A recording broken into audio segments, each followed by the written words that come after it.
না রে ভাই, ইলিশ পান্তা খেতে চেয়েছিলাম, কিন্তু আমার মনে হয়নি যে বাজারে সেই আগের মতো ভালো ইলিশ আছে আর আমাদের সামর্থ্যও আছে। এখন আমি একা খেলে তো হবে না, সবার চিন্তা করতে হবে যে সবাই পাচ্ছে কিনা, সবাই খাচ্ছে কিনা।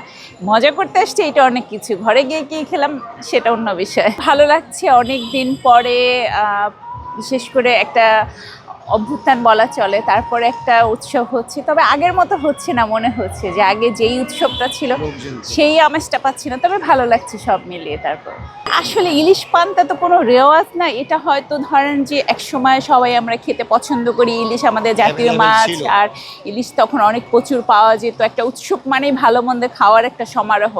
আর ইলিশটা যেহেতু তখন অনেক বেশি পাওয়া যেত, মাছ মাংসটা তো সব জায়গায় অ্যাভেলেবেল ছিল না, যার কারণে উৎসবটা। এখন তো মনে হচ্ছে ইলিশটাই দুর্লভ, অন্য কিছুই অ্যাভেলেবেল না রে ভাই। ইলিশ পান্তা খেতে চেয়েছিলাম, কিন্তু আমার মনে হয়নি যে বাজারে সেই আগের মতো ভালো ইলিশ আছে আর আমাদের সামর্থ্যও আছে। এখন আমি একা খেলে তো হবে না, সবার চিন্তা করতে হবে যে সবাই পাচ্ছে কিনা, সবাই খাচ্ছে কিনা। মজা করতে আসছে, এটা অনেক কিছু। ঘরে গিয়ে কি খেলাম সেটা অন্য বিষয়।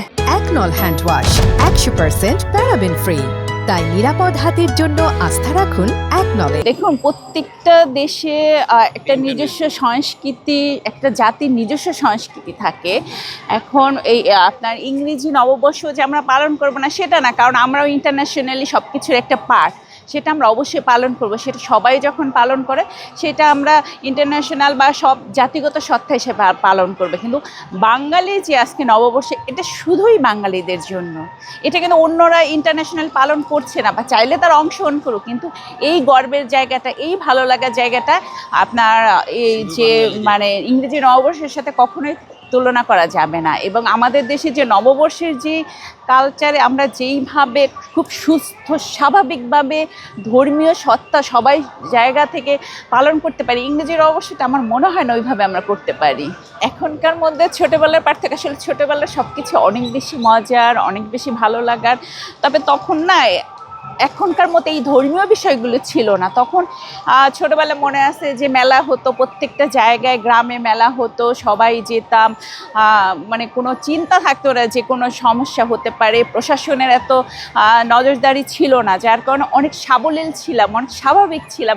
এখন মনে হচ্ছে যে কোথাও যাব, সেখানে কি পরিবেশ হবে, কি হবে, মানে একটু ভয় কাজ করে, একটু আনন্দ কাজ করে। ছোটোবেলাটা শুধুই নির্মল আনন্দ ছিল। আসলে পরিবার বলতে আমার ছোট্ট শিশুটিকে আমাদের এই জাতীয় প্রোগ্রাম, আমাদের নববর্ষ শেখানোর জন্যই আমরা আজকে বের হয়েছি। আমাদের পরবর্তী প্রজন্মকে আমাদের বর্ষবরণ শেখাতে আমরা আজকে এখানে এসেছি। খুব ভালো লাগছে।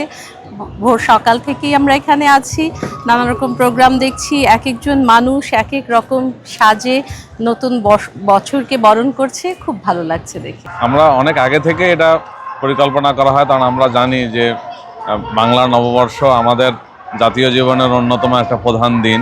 আমরা এই দিন চেষ্টা করি যে আমাদের যে নিজস্ব ঐতিহ্য রয়েছে সেই ঐতিহ্য অনুযায়ী বাঙালিয়ানা পোশাক পরে আমার যে ছোট্ট শিশুটি রয়েছে সেও যেন এটা ধারণ করতে পারে। এই কারণে আমাদের পূর্ব পরিকল্পনা থাকে এই দিনটিতে সকাল সকাল বের হওয়া, আমাদের রমনা বটমূলে যে প্রোগ্রাম হয় সেটা দেখা, আমাদের যে আনন্দ শোভাযাত্রা হয় চারুকলা থেকে সেখানে অংশগ্রহণ করা। সার্বিকভাবে আমরা চেষ্টা করি এই দিনটিকে একজন বাঙালি হিসেবে উদযাপন করার। আমার তো ভীষণ ভালো লাগে। আমি প্রত্যেক বছরে আমরা মানে পুরো পরিবার নিয়েই মানে যত ভোরবেলায় পারি এখানে এসে উপস্থিত হই।